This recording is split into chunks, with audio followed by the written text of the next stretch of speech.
नमस्कार विद्यार्थी मित्रांनो. आपण आजच्या व्हिडिओमध्ये आपले 10वे प्रकरण सुरू करूयात. Disaster management. डिझास्टर मॅनेजमेंट म्हणजे आपत्ती व्यवस्थापन. वेगवेगळ्या प्रकारच्या नैसर्गिक आपत्ती आहेत, तुम्हाला माहीत आहे. ते काही चित्र दिलेली आहे. खरं तर हा विषय जो आहे चर्चेचा, ऑब्झर्व आणि डिस्कसचा, तो तुम्ही स्वतः करणं अपेक्षित आहे. पण तरी पण काही बातम्या आहेत. ट्रक अपघातात 3 मृत्यू. तर महाड ब्रिज कोलॅप्स हे आपल्या कोकणामध्ये झालेली एक दुर्घटना आहे.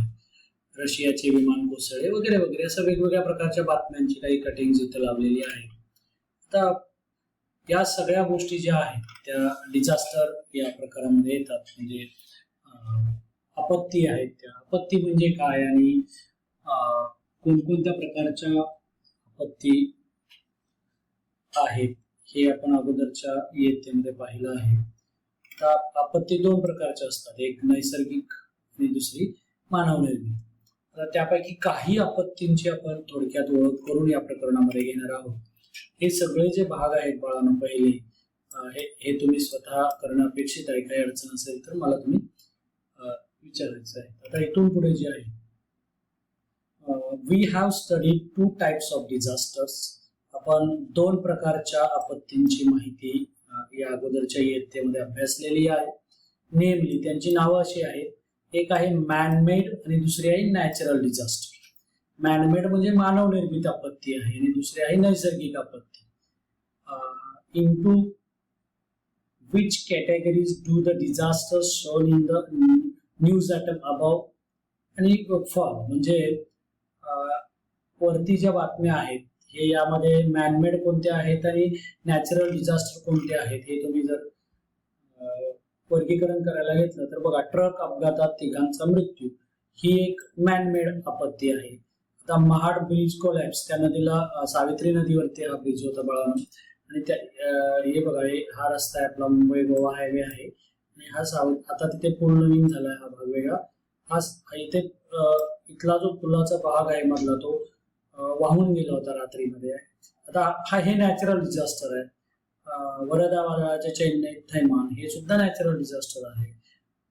शस्त्राच्या धाकाने मेलमधील प्रवाशांना लुटले हे मात्र मॅनमेड डिझास्टर आहे. डिझास्टर म्हणजे थोडक्यात अतिशय कमी कालावधीमध्ये एखादी घटना अचानक घडते आणि त्यामुळे खूप मोठ्या प्रमाणावरती जीवित आणि वित्तहानी होते. अशा गोष्टीला आपण डिझास्टर म्हणतो. गेल्या वर्षी पाहिलं. आता we can prevent certain disasters. काही डिझास्टर्स आपण थांबवू शकतो किंवा रोखू शकतो. While it is necessary to take precautions in the case of some other disasters.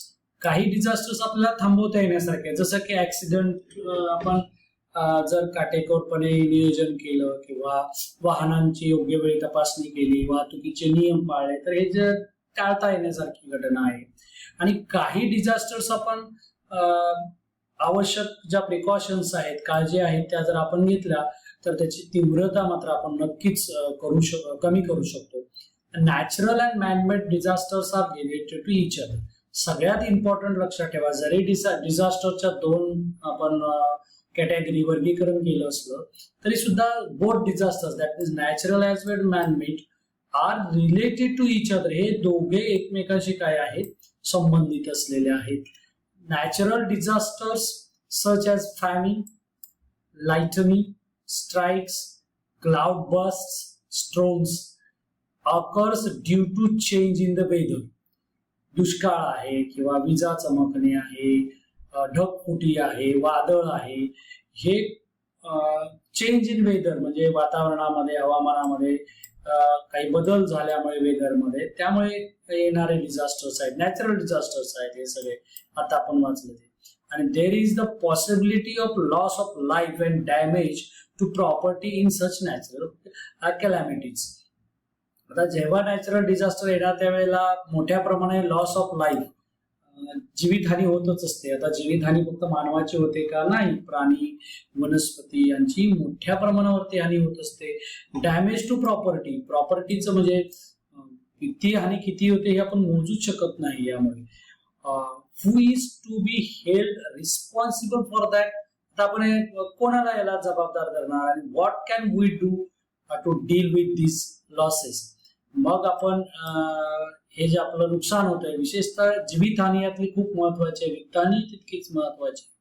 या गोष्टी कमी व्हाव्यात किंवा होऊच नाहीत यासाठी आपल्याला काय काय बरे काळजी घेता येईल याविषयीचीच आपल्या या प्रकरणामध्ये आपण अधिकची माहिती घेणार आहोत. बाळांनो, इकडे फॅमिन आणि वॉटर स्कॅर्सिटी याचे एक दोन अतिशय इम्पॉर्टंट चित्र आहेत बाळांनो. इकडे बघा, इथे शेतकरी आहे आणि तो जमिनीवरती बसला. या जमिनीला ज्या भेगा गेलेल्या आहेत, विशेषतः पाणी साठवण्याची जे तलाव असतील किंवा धरणं जेव्हा कोरडी पडतात तेव्हा तिथे अशा प्रकारच्या भेगा जातात. जिथे दुष्काळ आहे, पाण्याची कमतरता आहे, तिथे वॉटर टँकरच्या मदतीनं लोकांना वॉटर पुरवावे लागते. तशी दोन चित्र आहेत. त्यामुळे पहिलं जे डिझास्टर आहे आपण ज्याची माहिती घेणार आहोत अनेक डिझास्टरची, त्यापैकी पहिला आहे फॅमिन. आता फॅमिन म्हणजे दुष्काळ. दुष्काळ नेमकं कशाला म्हणायचं तर the condition that arises due to long term and severe scarcity of food grains and water is called famine. काय होतं, the condition that arises due to long term, काही कारणामुळे, म्हणजे वेगवेगळी कारणं आहेत दुष्काळ पडण्याला, पण पाण्याची आणि अन्नधान्याची खूप जास्त दिवस तीव्र टंचाई निर्माण झाली की त्या स्थितीला आपण दुष्काळी स्थिती म्हणून ओळखतो. म्हणजे सतत 3, 4, 5 वर्ष योग्य पीकच येत नाही, पाण्याचं खूप मोठ्या प्रमाणावर शॉर्टेज निर्माण होतं, अशा स्थितीला आपण फॅमिन म्हणतो. आता famine can be very severe. काही वेळेला दुष्काळ इतका तीव्र असू शकतो किंवा त्याचे एवढे भयानक परिणाम होऊ शकतात. Although the main cause of famine is natural phenomena. जरी दुष्काळाचं प्रमुख कारण जे आहे ते नैसर्गिक जरी असलं किंवा नैसर्गिक घटना जरी असल्या, yet a famine condition is created by some human activities besides some natural events. काही वेळेला माणसाच्या काही कृतीमुळे असे काही नॅचरल डिझास्टर्स होत असतात. जसं की मुंबईला जेव्हा 2005-06 मध्ये पूर आला बाळांनो, त्याच्यामध्ये पाऊस खूप कमी, ढगफुटी झाली, कमी वेळामध्ये खूप जास्त पाऊस पडला. हे जरी करत असलो तरी सुद्धा आपण मुंबईची जी ड्रेनेज सिस्टीम आहे किंवा जिथून नैसर्गिकरित्या पाणी वाहून जातं त्याच्यावर केलेलं अतिक्रमण आणि प्लास्टिकच्या अतिरिक्त आणि खूप जास्त वापर, त्यामुळे ड्रेनेज चोकअप होणे, म्हणजे त्याच्यामध्ये प्लास्टिक जाऊन बसलं आणि पाण्याचा निचरा होण्याचे सगळे मार्गच तुंबले गेले आणि त्यामुळे खूप मोठ्या प्रमाणावरती पूरस्थिती तयार झाली.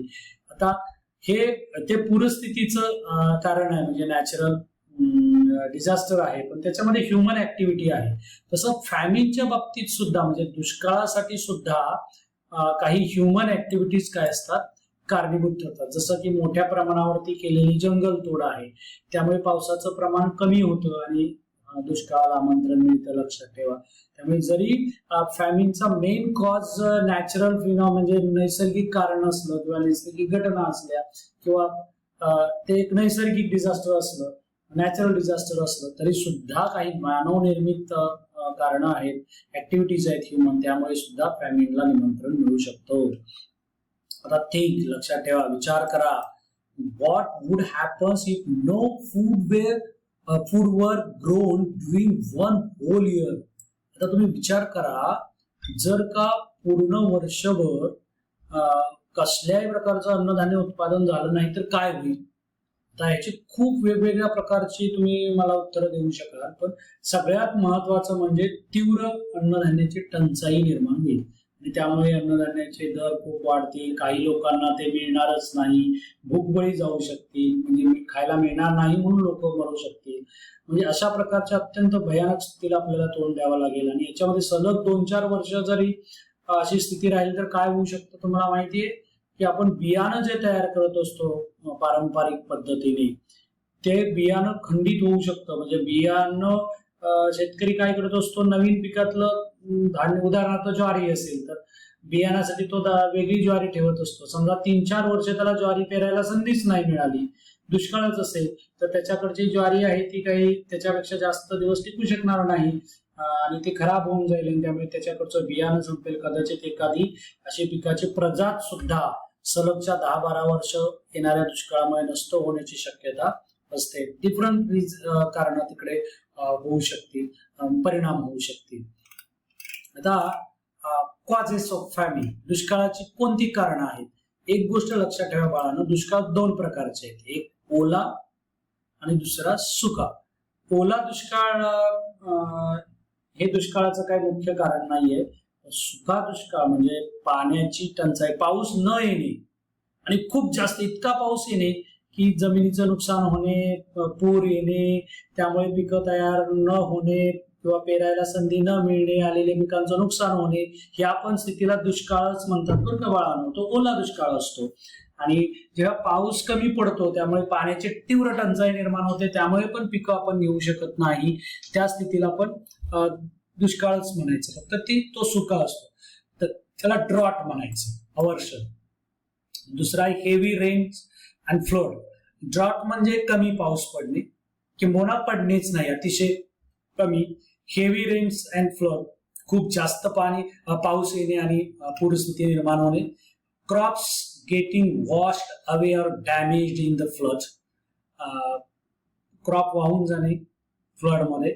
Environmental changes such as temperature change, काही एन्व्हायरमेंटल चेंजेस सुद्धा फॅमिनला कारणीभूत आहेत, जसे की तापमानातला बदल. स्ट्रॉम्स म्हणजे वादळं आहेत. Cold waves of fog, cold waves म्हणजे थंडी जास्त दिवस राहणे किंवा fog. Damage of crops by animals like mice and rats, attack of pest. तुम्हाला विशेष वाटेल बघा, पिकावर काही म्हणजे उंदीर, घूस किंवा पेस्ट, लोकस किंवा डिसीज ऑफ क्रॉप्स ज्याला आपण म्हणतो. म्हणजे थोडक्यात काही वेळेला पिकावर अचानक टोळधाड येणे, एखादा विशिष्ट प्रकारचा रोग येणे आणि अख्खा त्या प्रदेशातलं पीकच्या पीक नष्ट होणे, ही पण फॅमिनची कारणं आहेत बरं का. A natural calamity like earthquake आहे, are some of the causes of famine. ही काही फॅमिनची काय आहेत कारण आहेत. ऑफ दिस, या सगळ्यापैकी drought is the main cause. Drought काय आहे? Main cause. ड्रॉट म्हणजे अवर्षण, म्हणजे ज्याला आपण कमी पाऊस पडणे किंवा अतिशय अजिबात न पडणे, या स्थितीला ड्रॉट म्हणायचं. हेच खरं फॅमिनचं कारण आहे. आपल्या ओळखीचा पण तोच दुष्काळ आहे, कमी. आपल्याला ओला दुष्काळ जरा हा शब्द थोडासा आपल्याकडे तशी स्थिती थोडीशी कमी तयार होते. किंवा काही वेळेला मॅनमेड कॉजेस सुद्धा आहेत बघा. मॅनमेड कॉजेस मध्ये वॉर आहे, म्हणजे युद्ध होतात. आता तुम्ही म्हणाल युद्धामुळे कसं काय बरं दुष्काळ येऊ शकतो? तर युद्धामुळे शेतकरी शेती नाही करू शकत, सतत एका विशिष्ट दबावाला त्याला बळी पडावं लागतं. म्हणजे सैन्यांची हालचाल असेल किंवा सतत होणारे हल्ले असतील, त्यामुळे तो शेती करू शकत नाही. इंटरनल अनरेस्ट बघा, हे सुद्धा म्हणजे एखाद्या देशामध्ये सतत यादवी असेल, देशातल्या लोकांमध्ये सतत दंगली होत असतील किंवा वाद असतील, याच्यामुळे सुद्धा शेती केली जाऊ शकत नाही त्या अस्थिरतेमुळे, आणि त्यामुळे सुद्धा परिणाम होऊ शकतो पिकांच्या उत्पादनावरती. ऍब्सेन्स ऑफ ट्रान्सपोर्ट रूट्सच्या ऍब्सेन्समुळे सुद्धा अनकंट्रोल्ड पॉप्युलेशन ग्रोथ, तर हे सगळ्याच कारण आहे. म्हणजे अनियंत्रित लोकसंख्या वाढ, ही काही फॅमिनची काय आहेत कारणं आहेत. म्हणजे काही नॅचरल कारणं ज्याला आपण म्हणतो किंवा नैसर्गिक काही घटक फॅमिनला कारणीभूत आहेत, आणि काही मॅनमेड सुद्धा आहेत, म्हणजे माणसाच्या काही कृती आहेत. आता वॉर, युद्ध हे मॅनमेड आहे. इंटरनल अनरेस्ट हे सुद्धा मॅनमेड आहे. ऍब्सेन्स ऑफ ट्रान्सपोर्ट रूट्स हे मॅनमेड रिझन आहे. अनकंट्रोल्ड पोल्युशन ग्रोथ हे मॅनमेड रिझन आहे. म्हणजे काही ह्युमन बिईंगच्या काही ऍक्टिव्हिटीज फॅमिनला कारणीभूत आहेत, आणि काही नैसर्गिक घटना सुद्धा फॅमिनला कारणीभूत आहेत. तर आपण याचा पुढचा जो भाग आहे तो पुढच्या व्हिडिओमध्ये कंटिन्यू करूया. या व्हिडिओमध्ये इथेच थांबूया. धन्यवाद.